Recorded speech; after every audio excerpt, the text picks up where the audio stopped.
right, so we're going to go into 1110, the Taylor and Mclaurin series. But before I talk about Taylor and Mclaurin, what's that function that I've got there? What does that look like to you guys? Oh, that's a typo. This should be a square. My bad. What does that look like to you? A sequence? So it is actually a power series. And so from the power series, we're going to delve into using the power series to develop the Mclaurin and Taylor and then Mclaurin, because Mclaurin is the special case. Okay? And so here's how we're going to do it. So the radius of convergence is going to be less than the error margin between x and a. Do you guys see that? That's what that absolute value of x minus a less than r is, right? Cool? Right, yeah. Okay.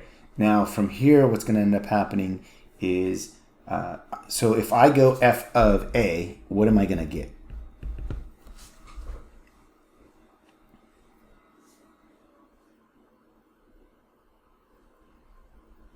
What do you guys see?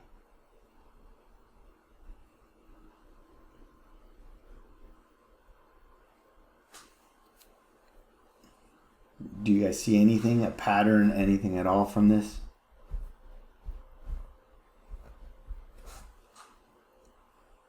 No? Okay.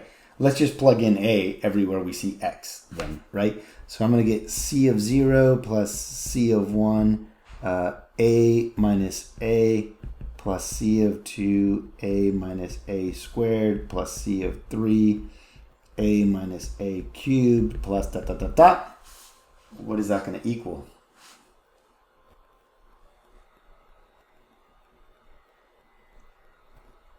We just get 0, right?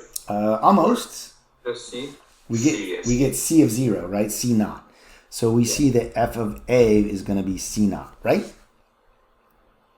Okay, cool. Right. So then let's take the derivative of x, not with a, sorry, of x. So what am I going to get?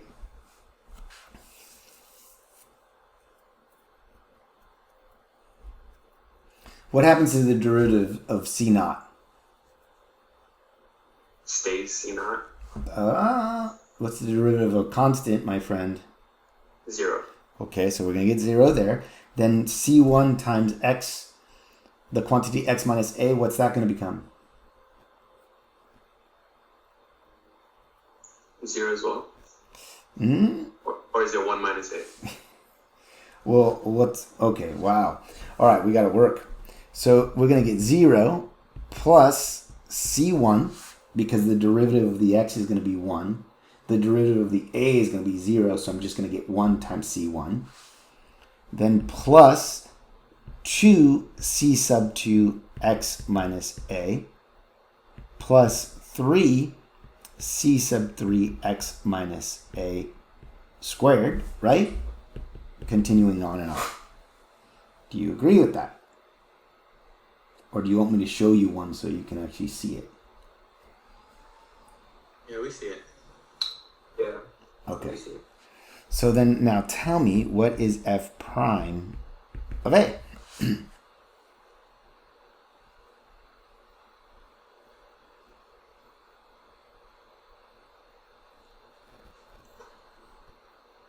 Zero. Maybe 0? No. Why not? If it's a constant. So when I plug in a, so we did f prime here. Now we're assessing it at a. So we're going to put a in for every x term. This function notation. We're taking the derivative of the... No. On top of the... No, once we put in a, we're assessing at a.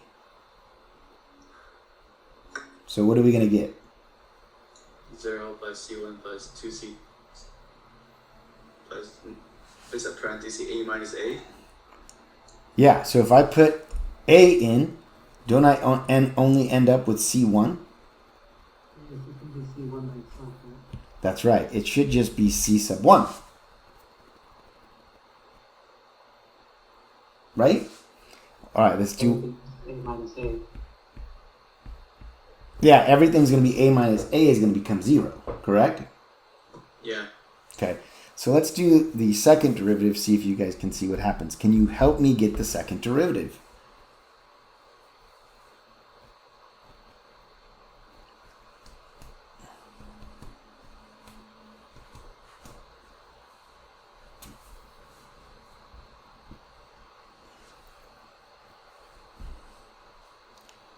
It's just a derivative, guys. Don't be afraid. Would it be 0 now? Is it the constant? Oh, no, I'm sorry. Not of A. And no, it's never going to be 0, my friend. When you evaluate a derivative at a value... it's because I'm seeing the constant. Isn't C of 1 a constant? When... Okay, so you're misunderstanding. So, okay, watch. Let's do something very basic for you, okay? So if I go f of x is, let's say, x squared, okay? What's the derivative of x squared? 2x. Cool. Now, what is the derivative? What is the evaluation of that at 2? 4. Why don't you tell me 0? So it would just be C of 1? So the f prime at A is going to be C of 1. Because what's happening is everywhere I have x, I'm going to plug in A. So this is going to be A minus A, and that's 0. So this whole thing's 0. This is going to be A minus A, that's going to be 0. And the next is 0, and the next is 0, and the next is 0. The only thing that doesn't have x minus A in it is this. Okay. Does that make sense? Here, Yeah. better. Let me make it so it's something that's going to look like what you have. So let's say I gave you f of x is equal to x plus x cubed. What's the derivative of that? 1 plus 2x squared. 3x squared? Oh yeah, 3x squared, rather. Okay. What is f prime at 0 of this? 1. Why isn't it 0? Because you still have a constant there. That's right. And so in this problem, don't I have a constant? Yeah. And in the one before, didn't I have a constant? Yeah. Alright. Make sense? Yeah. Yeah. I get that you guys are tripping because it's in the abstract, right? Exactly. So I go concrete and it's like, oh, okay, I see it. But that's part of the reason why I wanted to talk about this with you guys in person, because there are things, like I would have flown through this and been like, oh, you see it. But maybe you don't see it. Okay, so then what's f double prime?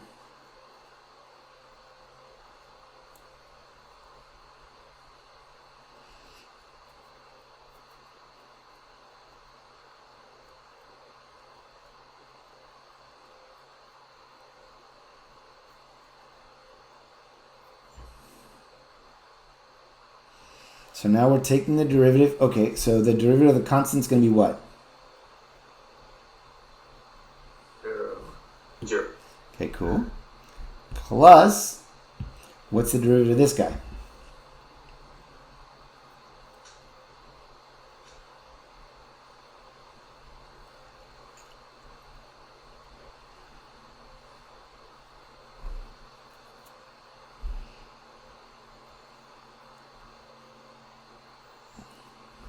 Also 0. Not 0. It's going to be 2c sub 2.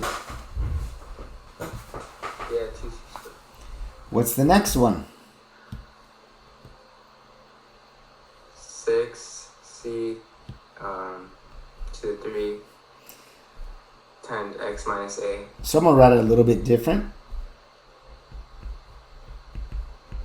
just so you guys can see it. Right? And the next one would have been 3 times 4 c sub 4 x minus a squared. Right? Yeah. Right. And then continuing on forever and ever and ever. Right? Cool. Now let's see if you guys get this. What's f double prime of A?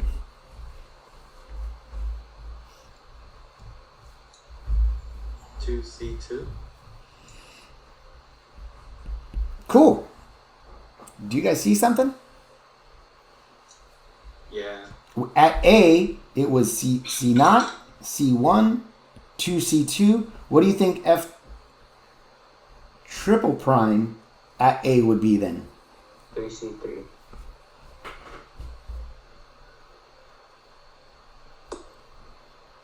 You guys with me? Triple prime would have been 6. Oh, okay. Right? But what ends up happening is something cool. There's a pattern that ends up happening. And the whole goal was to help you see the pattern. And we could do it if you need me to. But F prime to the nth prime at A specifically ends up being 2 times 3 times 4 times n c to the n.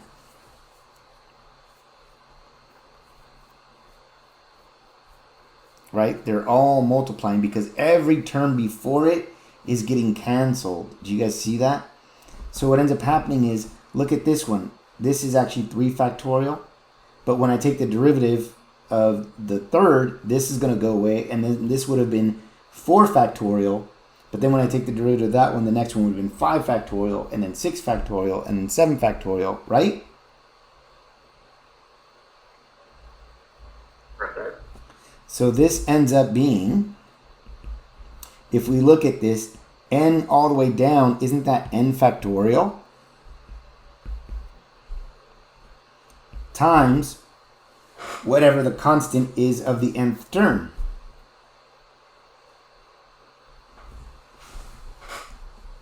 Right? And we can see it right here. That at C3, at A, this would be 0. And this would have been 3 times 2 times 1 times C3. Right? Yeah. Right, yeah. All right. Something cool. Ready? So f to the n derivative of A is equal to n factorial c to the n. Okay? But if I want to know what that c to the n is specifically, I can say c to the n is equal to the nth derivative evaluated at A over n factorial.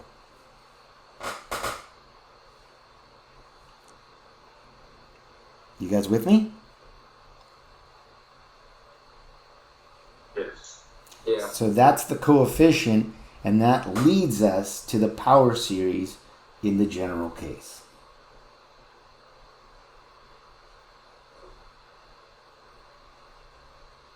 You guys see the connection? Mm-hmm. Do you see why I wanted to do this one with you guys? Yes. That's just the start of the establishment of what we're doing. Okay, so a couple of things. From here, from the power series, we get to some specific cases, okay? Now, what's cool, when I evaluate my function, because you can see that the evaluation here is at x. When I go to that f of x evaluated at A, it becomes this special case. Okay, this is the power series, and it's a special power series called the Taylor series. All right? Now, there's a special Taylor series that's evaluated at a specific number, and that number is 0. When it's evaluated at 0, we get what's called the Mclaurin series. Okay? We all right? We're gonna be using these right now quite a bit. You guys ready for this? Hopefully. Okay. Hopefully. It'll be all right. Watch this. So it's saying find the Mclaurin series of the function f of x is equal to e to the x. So since we're using Mclaurin, where are we evaluating this thing?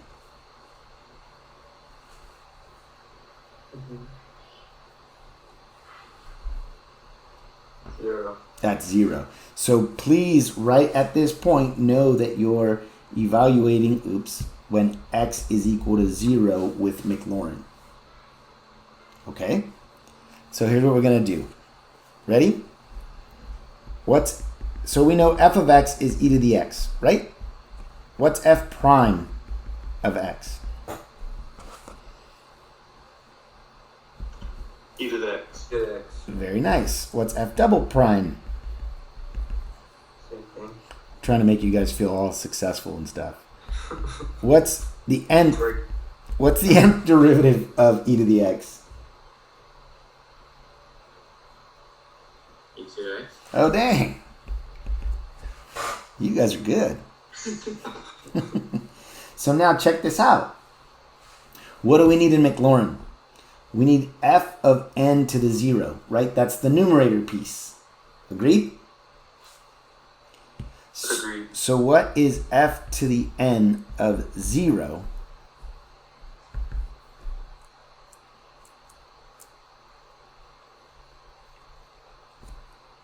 Isn't that just e to the 0? Yes. Which is equal to 1. 1. Yeah. Okay, so now we're asked to generate the Mclaurin. So we're going to do it, right? And so the Mclaurin tells us, hey, we have this deal of f of n to the 0 over n factorial x to the n, right? But what do we know about f of n to the 0? Or f of n evaluated at 0? 1. It's 1. So we can say then that actually this thing is x to the n over n factorial, right? Right. Yeah. Okay, so let's do this. We're going to actually demonstrate what this is. Ready?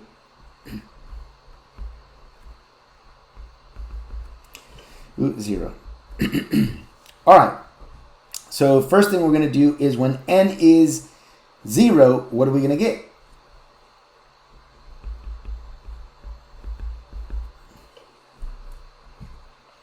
Here, I'll be deliberate as all heck with you guys. That's the first one, right?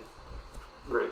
The next one's going to be x sump 1, x to the 1 factorial, right? And then the next one would be x squared 2 factorial. And the next one would be x cubed 3 factorial, and continuing on, right? Yeah. Right. Yeah. Okay, what's x to the 0? 0. 1. 1. Like, bro. What's 0 factorial?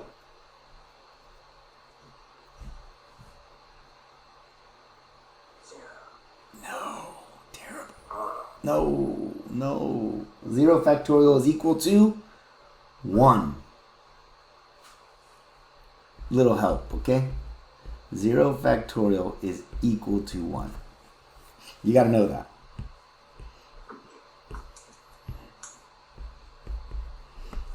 So this is 1. This one's going to be x, right? And we can do over 1 factorial, but I typically don't ever. X squared over 2 factorial plus x cubed over 3 factorial plus dot, dot, dot, dot, dot. Guess what I just did?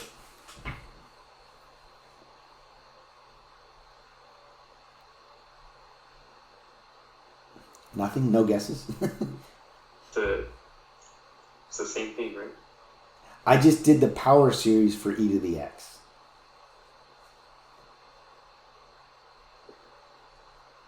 So the e to the x power series is going to be 1 plus x squared 2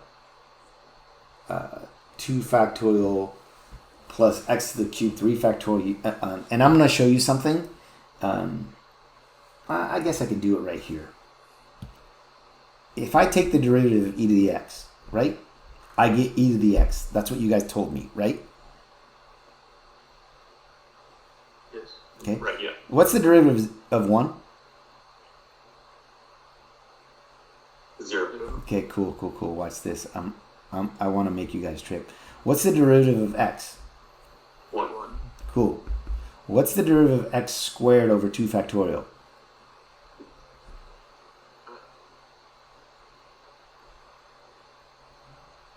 What's the derivative of x squared, guys? 2x over 2 factorial. What's the derivative of x cubed?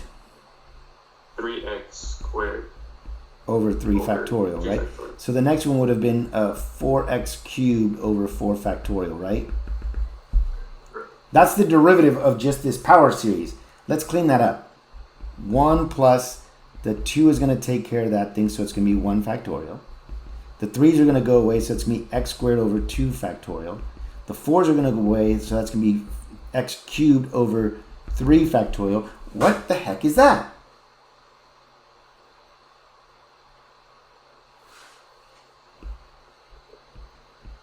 Isn't that? Yes. Yeah. So I just showed you that e to the x's derivative is e to the x.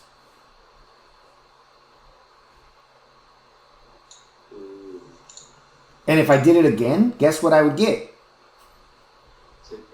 E to the x. Isn't that cool?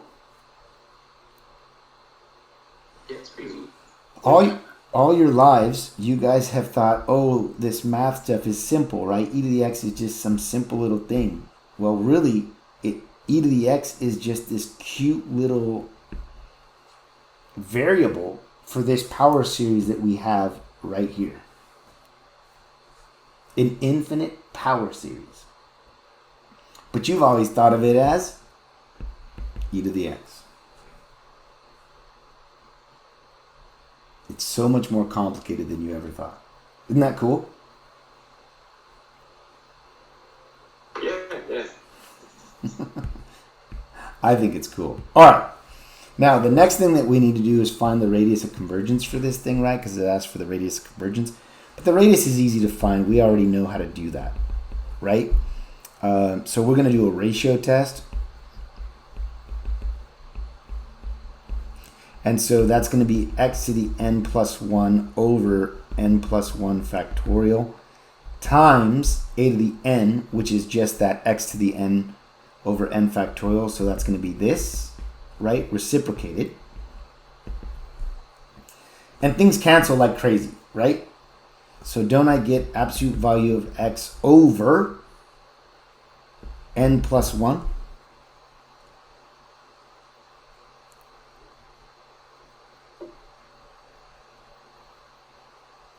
Agreed? Yes.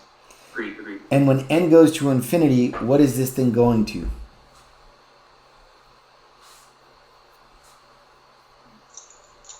It's 0. Perfect. And that's less than 1, which tells us that by the ratio test, this is going to converge, and it's going to converge everywhere, so the radius is infinity.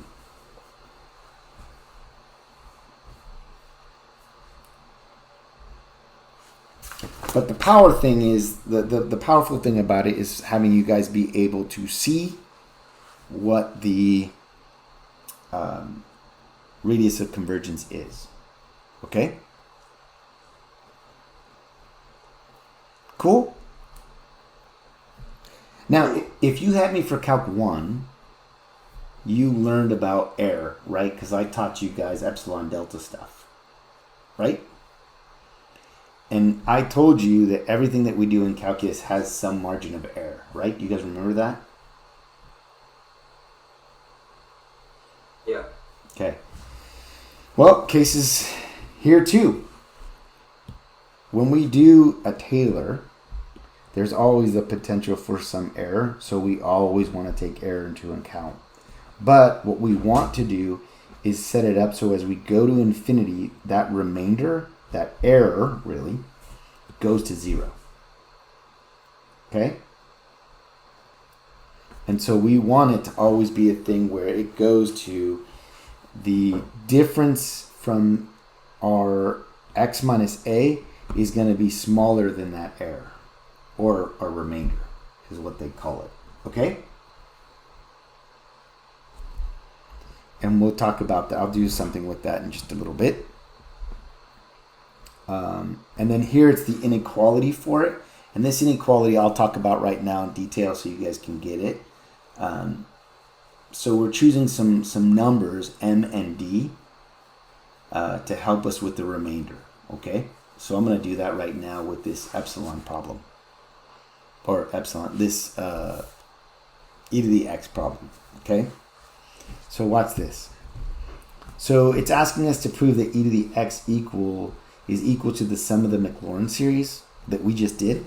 So I'm going to go, all right, f of x is equal to e to the x, right? And we know that if that's true, then the nth plus 1 derivative of x is going to be e to the x, right? Do you agree with that? Yeah. And that's going to be the case for all n that we use.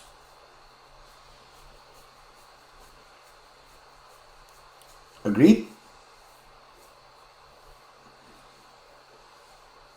Agreed. Okay, just making sure that you guys are tracking with what I'm talking about with the derivative. Now, I'm going to say we're going to let d be any number we want. Is any number, actually I should be more specific, it's any positive number that I want it to be. Okay? So that tells me that the absolute value of x I'm going to want to be less than or equal to d. Okay? And the reason this is coming true is because of this piece right here. Okay? So I'm choosing some d, some arbitrary d, that the absolute value of x is going to be less than or equal to d. Now, notice in this one it's x minus a. Why in this case is it just x?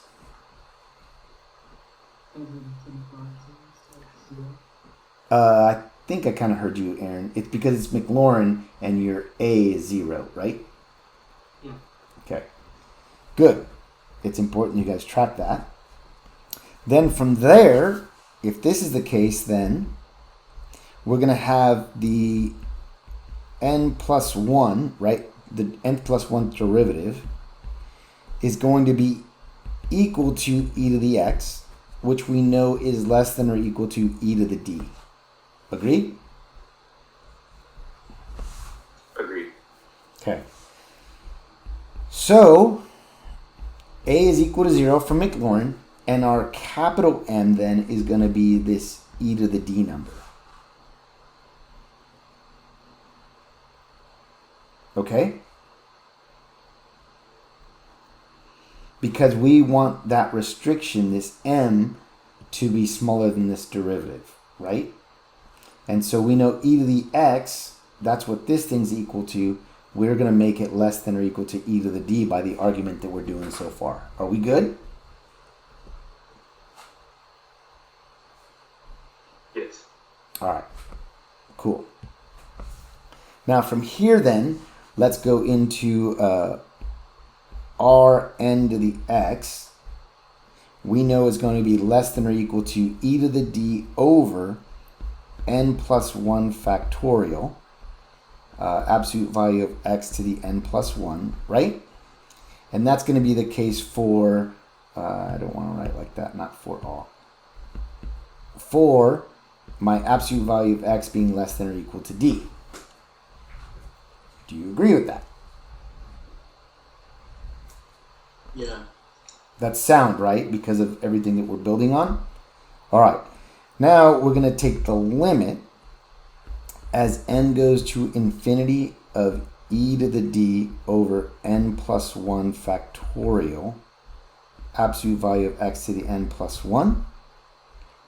That's the same as going e to the d in front because it has nothing to do with n, right? The limit as n goes to infinity of this absolute value to the n plus 1 over n plus 1 factorial. And what do we know that's going to equal?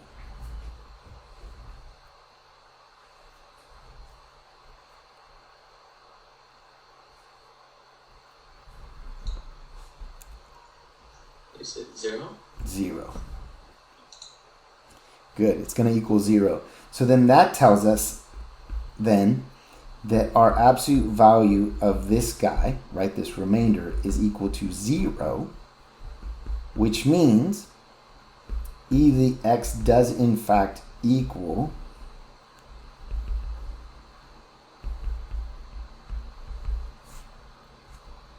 for all x.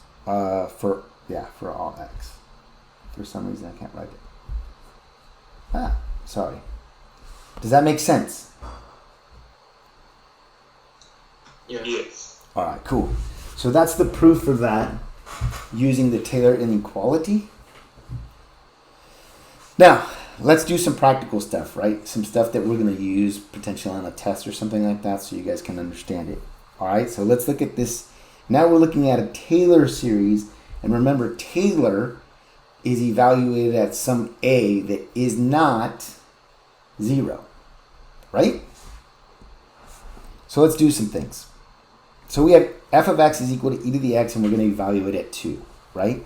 So what do we know about the nth derivative of x?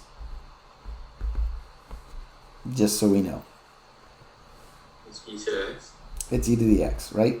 So cool. What is the nth derivative then evaluated at 2?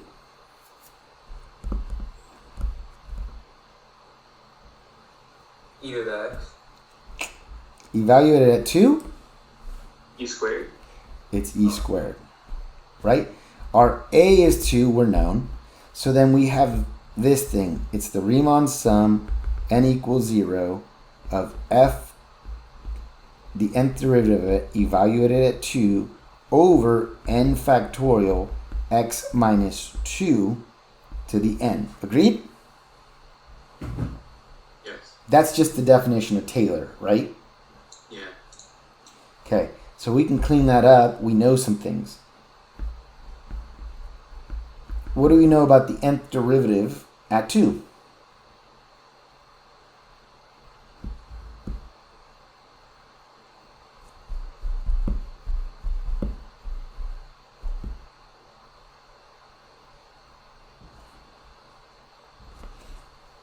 What's the nth derivative at 2?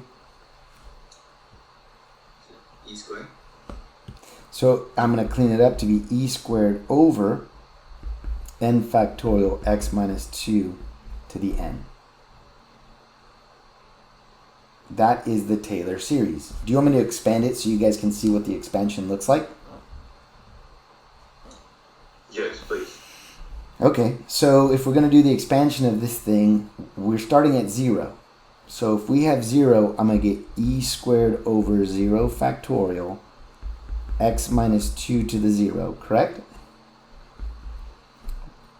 Plus e squared to the 1 factorial x minus 2 to the first. Agreed?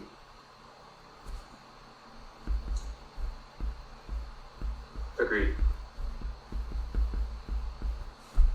Do I need to continue or you guys see it? No, we see it. Isn't that cool? So if we do clean it up, it starts off like this. E squared plus e squared x minus 2 plus e squared over 2 factorial x minus 2 squared. Then the next one would have been e squared 3 factorial x minus 2 cubed, and going on and on and on and on. Professor, would there be instances where n doesn't start at 0? Where it doesn't start at 0? Yeah. I don't believe so. No. That's right. Yeah. All right, let's do some more. You guys ready? Yes. All right, here we go. Now we're going for Mclaurin for sine of x. Okay? So Mclaurin sine of x, what does that tell us about a?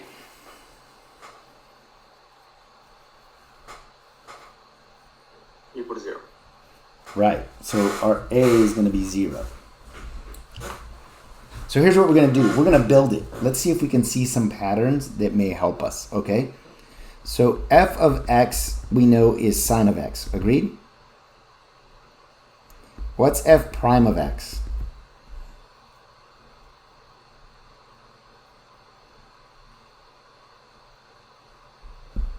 Cosine. Cool. Thank you. What's f double prime of x? Negative cosine. I mean negative sine, my bad. Okay, no worries. Triple prime. Negative cosine. All right, and let's go after the fourth. What's the fourth going to be? Just that.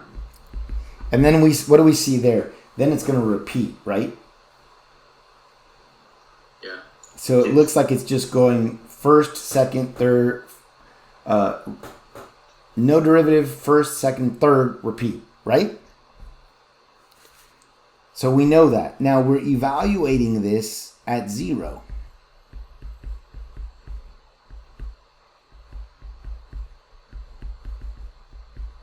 What's this one?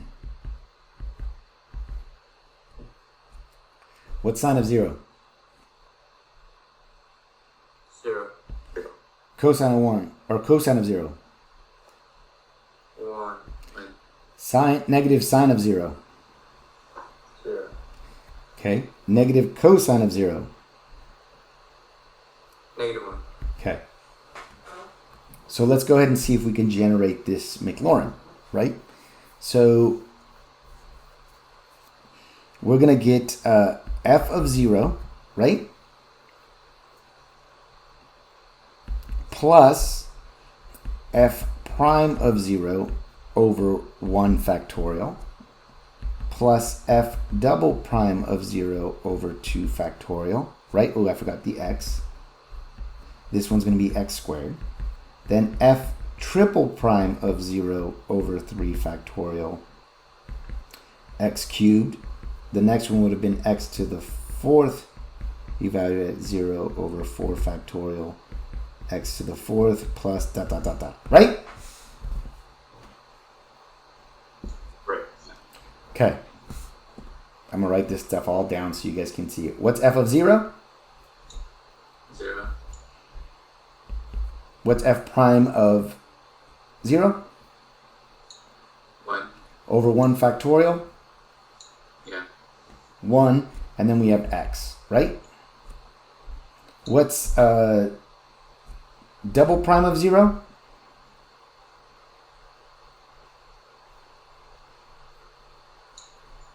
0 over 2 factorial. 0, right? It'd be all that's going to become a 0. All right, triple prime. Negative 1 over 3 factorial. X cubed, right? The next one would be 0. 0. The one after that would have been plus a negative over 5 factorial x to the 5th, right? Agreed? Agreed. So that's going to clean up to look like x minus x cubed over 3 factorial plus, it should be plus, oh yes, plus, not a minus, my bad. That one's plus. Yes.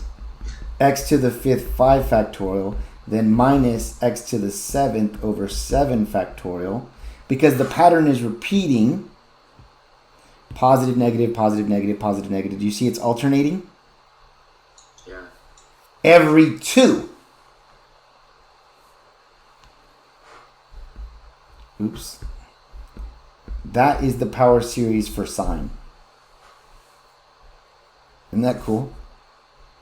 So if we write it as a Riemann expansion power form deal, it ends up being this.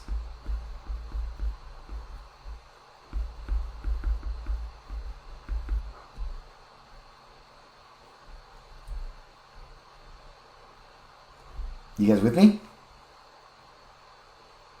Yes. But you go over the second and the last line I think is wrong. How I got this? No, the second to last This one. Yeah.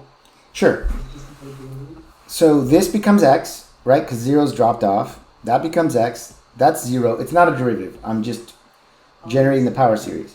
So that's 0. This one becomes negative x to the third over 3 factorial. Then plus, this is x to the fifth over 5 factorial, right? Then it's going to be a 0.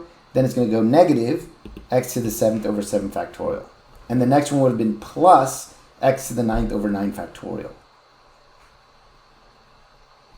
And this is the power and 0. Does that make sense? Yeah.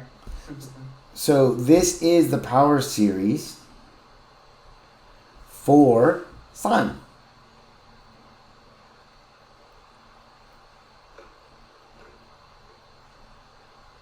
Okay? Pretty sweet, right? Now watch this. I want to do cosines, but I'm going to do cosines the lazy man's way. Instead of generating it that way, I'm going to go, okay, I know cosine of x is equal to the derivative of sine of x, right? Right. Yeah. So I'm going to go, all right, forget it. I'm going to just have the power series I already know.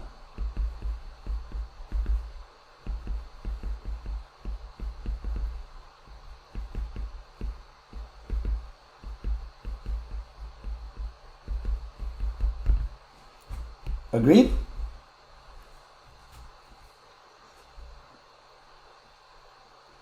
Agreed. So I'm going to get 1 minus 3x squared over 3 factorial plus 5x to the fourth over 5 factorial minus 7x to the sixth over, oopsie-daisy, 7 factorial plus 9x to the eighth over 9 factorial minus dot, dot, dot, dot, right? Do we agree? Yes.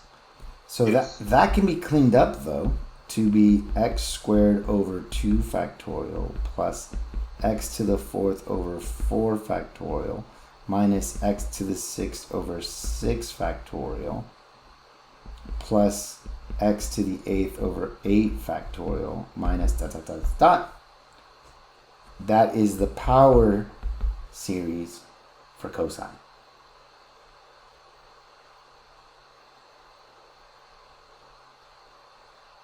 Isn't that cool? Yeah. Yeah. And you want to know something crazy? If I take the derivative of cosine here, I would get negative sine. So what would end up happening is this would become negative x plus x cubed minus x to the fifth plus x to the seventh, which is exactly what the derivative of cosine is. Isn't that crazy? Yeah. I guess maybe you guys aren't as blown away by it as I am. All right, that's cool. Appreciate you. I think it's freaking cool. But I'm me. All right. Let's do a Taylor of this so you guys can see. Okay? So if we do Taylor, we know that the first three derivatives, and then it cycles again, right? So f of x is sine of x, f prime of x is cosine of x, f double prime of x is negative sine of x, f triple prime of x is negative cosine of x. Agreed? But now we're going to evaluate at pi over 3 and see if we can come up with this series with this. So sine of pi over 3 is radical 3 over 2. Agreed? That's 1/2.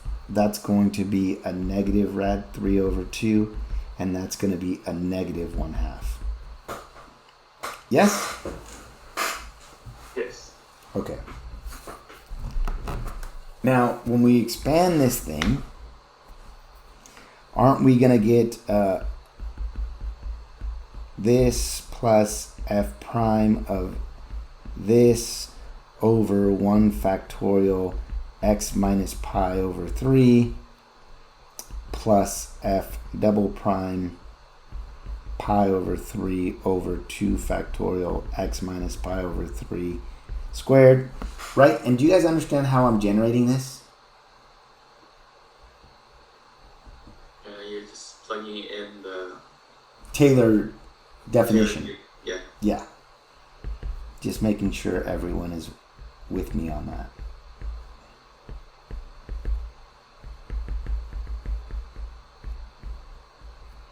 And obviously that's going to go on forever and ever, right? Yeah. Okay, so now we're going to plug in values for the f pi of 3, f prime of pi over 3, all of them. So the first one's going to be rad 3 over 2. Then it's going to be plus 1 over 2 times 1 factorial x minus pi over 3 plus, this is actually going to make them a minus now, radical 3, 2 times 2 factorial x minus pi over 3 squared plus, it should be minus 1 over 2 times radical 3 x minus pi over 3 cubed, continuing on and on, right?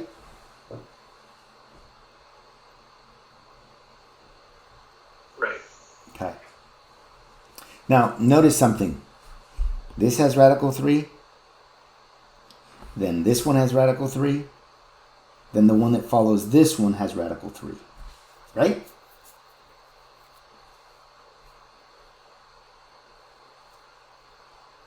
Right.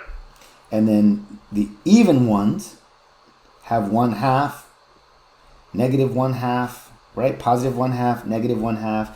Then the next one would have been positive 1/2. So what do we see is happening to the odd and even signs?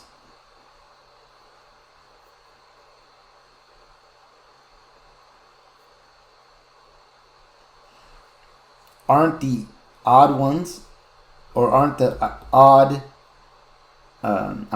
the even radical 3 ones oscillating signs, alternating? Yes. And aren't the odd 1/2 ones alternating signs? Yes. So I can break this up into two sums, one with the radical 3 and one without the radical 3. So I'm going to go with the radical 3 one first because it's the first term. So I'm going to go 0 of negative 1 because it oscillates, and every nth term, right? So 0,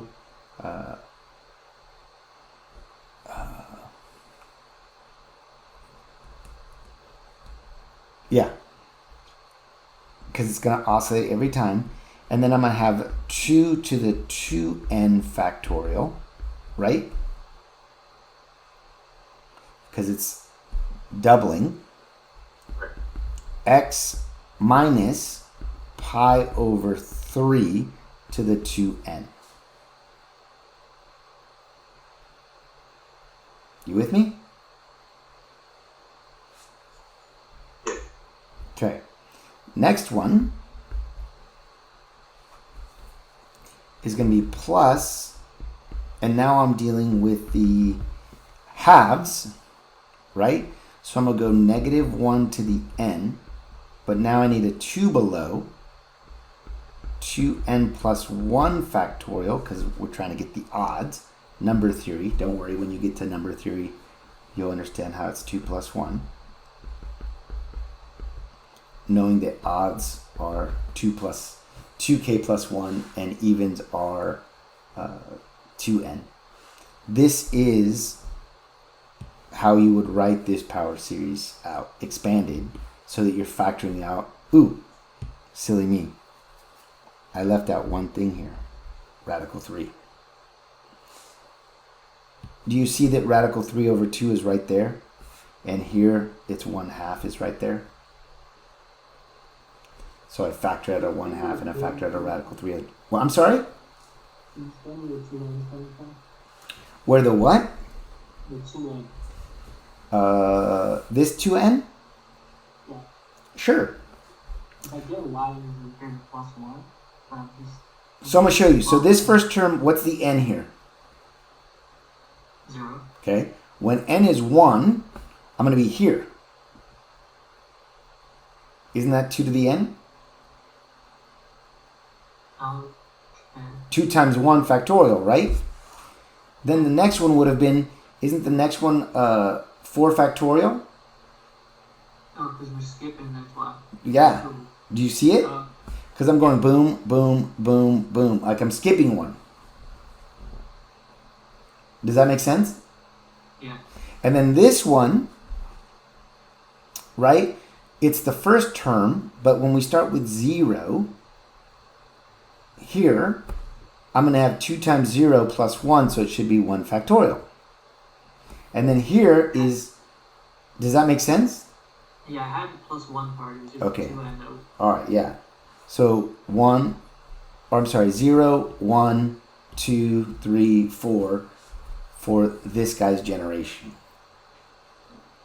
Right? Because this one goes 1, 2, 3. That's 0, 1, 2. This one is 0, 1, 2. Make sense? Yeah. Okay. Now I'm going to give you some things. Sine and cosine have radii of infinity. This is something you're going to want to have. I will allow you to have this jotted down in your notes. I don't want you to memorize this for the exam. Okay? Okay. So this is information on all of them. I could have done the expansion for tan inverse and all of them, but it's like, all right, you see the gist of it, right? Yeah. All right. I have one more problem I want to do, and then we'll be done with this, and then I can talk about the final. All right? Okay. Do you want me to record me speaking about the final? I probably should. There's people who aren't here. I'll record for you that piece. Now, let's do this last problem. Okay? So it's asking me to find the limit as x goes to 0 of this guy, right? Well, we know how to do this from Calc 1, right? We already know the answer to this is 1/2. Do you guys remember how to do that?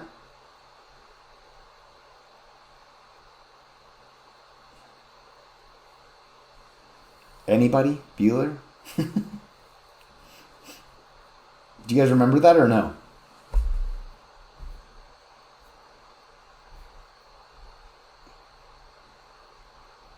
I remember part of it, not all of it. All right, so let me demonstrate it, okay? So if I plug in 0 to this thing, don't I get e to the 0 minus 1 minus 0 over 0 squared? So that's going to give me 1 minus 1 minus 0 over 0 squared, which is going to end up being 0 over 0, right? Right. And since that's 0 over 0, that satisfies L'Hopital. L'Hopital tells us, hey, we can take the derivative. So I'm going to get the limit as x goes to 0 of e to the x minus 1 over 2x. But if I plug into that, don't I get 0 over 0? Yeah. Yeah. So then by L'Hopital again, I'm going to get the limit as x goes to 0 of e to the x over 2.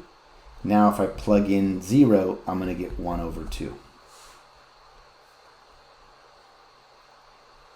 Okay? Yeah. Now, I'm not trying to show you how to do it this way. I'm going to show you a different way. Are you ready? We're going to use our power series. So what do we know about e to the x? You can refer to the chart on the previous page if you want. Isn't it 1 plus x squared over 2 factorial plus x cubed over 3 factorial? Right? So I'm going to write it that way. So 1 plus x over 1 factorial plus x squared over 2 factorial plus x cubed over 3 factorial plus forever and ever and ever. All right. Now I'm going to do some stuff. I want it to look like this. So I'm going to do one step at a time for you. What's e to the x minus 1?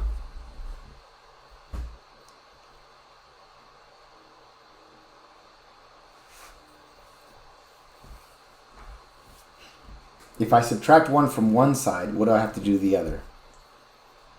Subtract the other side. Oh, cool. So the 1's going to be gone, so I'm going to get x plus x squared over 2 factorial plus x cubed over 3 factorial plus on and on and on. You guys agree? Yeah. In fact, here, I'll even do one more just to have it.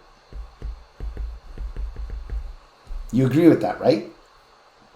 Yes. Now I have to subtract x. So what am I going to get? X over 2 factorial. X squared over 3 factorial. And on and on. Agreed? Yeah. Now I have to divide by x squared. So I have to divide everything by x squared, correct? Yeah. So what's this first one going to be?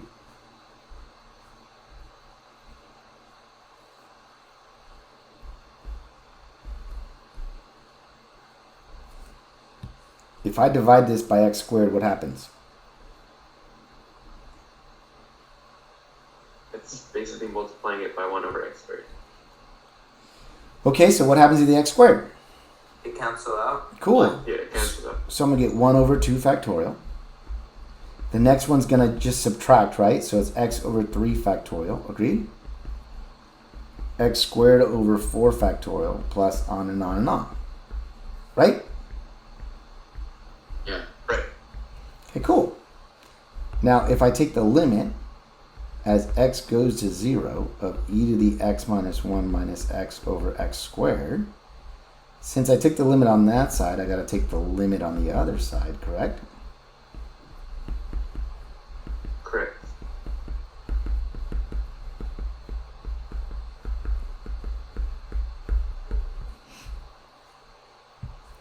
What happens here?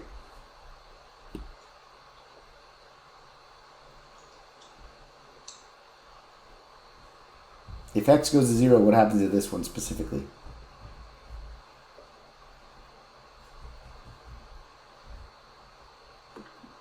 Go to be 0 as well. What about this one? 0. Next one? 0. Next one? 0. Sweet.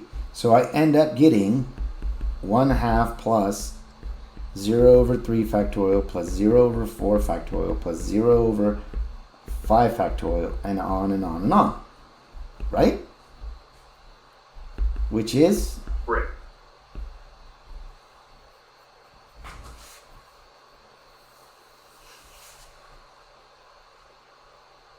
Isn't that cool? Oh, that was actually pretty cool. It's all manipulation. In fact, what's funny is this was a classic AP exam question. They always try to use a problem like this one on the AP exam. But now we know like 80 million ways to do this problem. Isn't that cool? It's really when the answer is so small. You know, so Oh, off of something so massive? Yeah. It's trip, huh? Yeah, it's a trip. But this is what happens.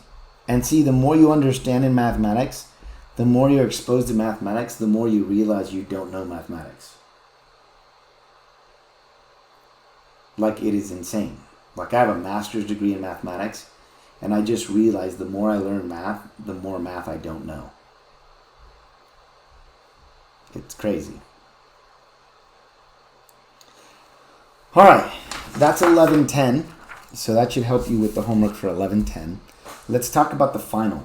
Do you got so should I record this so you guys can have it? Yes. Okay. So here we go for the final. These are the sections that your final is going to specifically come from.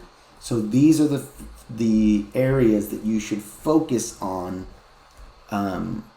for preparing for the final. Now, obviously, get your homeworks done that you need to get done, but these are the sections that you want to go back and review if possible.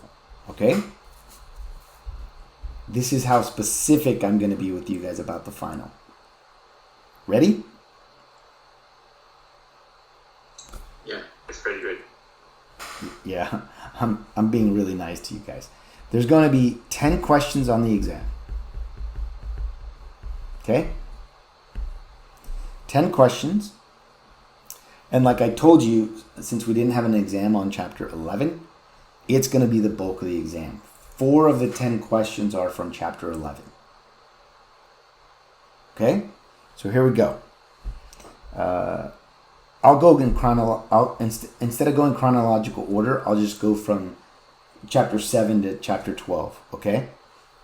So you'll have one question from 7.3, one question from 7.4, one question from 8.1, one question from 9.3. Let's see, I want to be exact with you guys. One question from 10.2. Okay. One question from 11.4.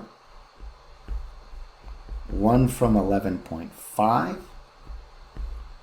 One from 11.6. One question from 11.10. Taylor Mclaurin. And then our 10th question, our last question, will be from 12.4.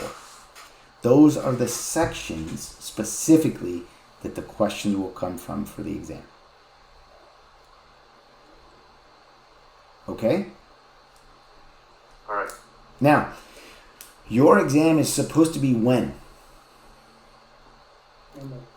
According to the syllabus, according to the schedule and all that crap that they're doing, it's supposed to be Monday. Here's my question for you. Do you want me to have the exam be Wednesday and close for you by Thursday? Or do you just want to have it done at the scheduled time?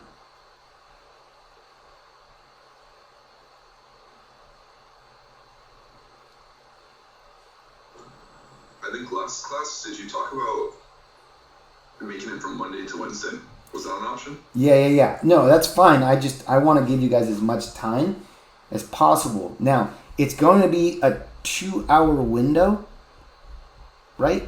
It's a 2-hour window for this exam once you've started it. So if you start the exam on Monday at 5 o'clock, the exam will close on you on Monday at 7 o'clock.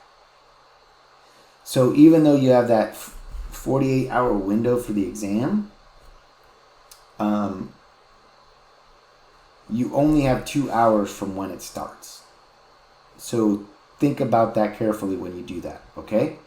So I'll do that. That's fine. It'll be a window from Monday to Wednesday. And then do you want it to... in fact, I'll do this. let me make it from 9 a.m. to 11 p.m. Or midnight on Wednesday.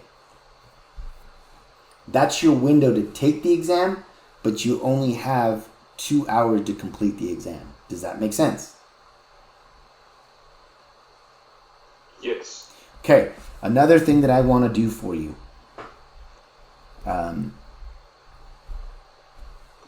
In fact, here's what I'll do.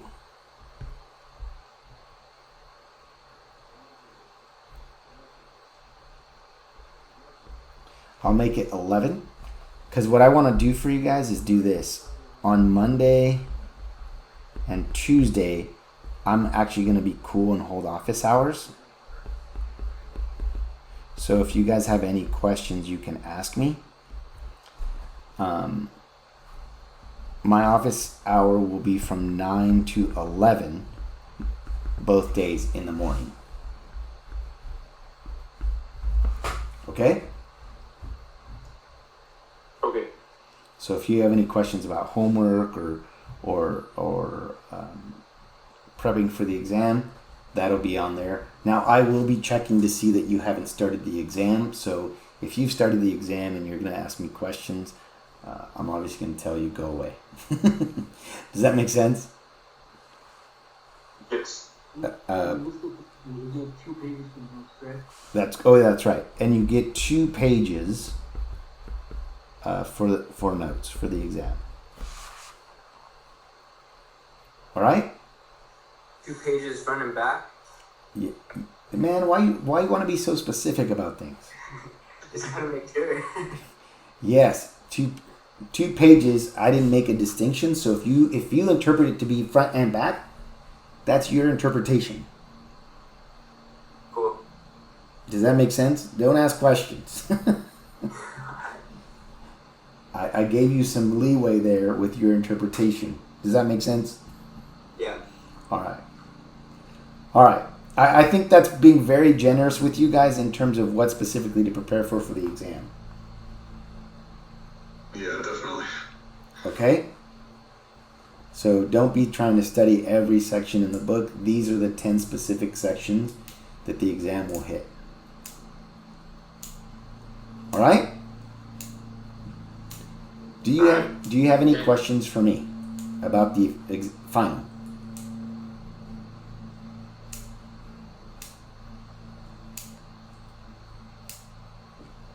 No? Oh, one other thing. The drop date for this course, I just want to tell you just in case. 11/28 is the last day to drop with an I think it's an EW. So that's an excuse withdrawal. So you have basically no penalty if you drop my course. There you go. All right? Okay. All right. Anything about the exam?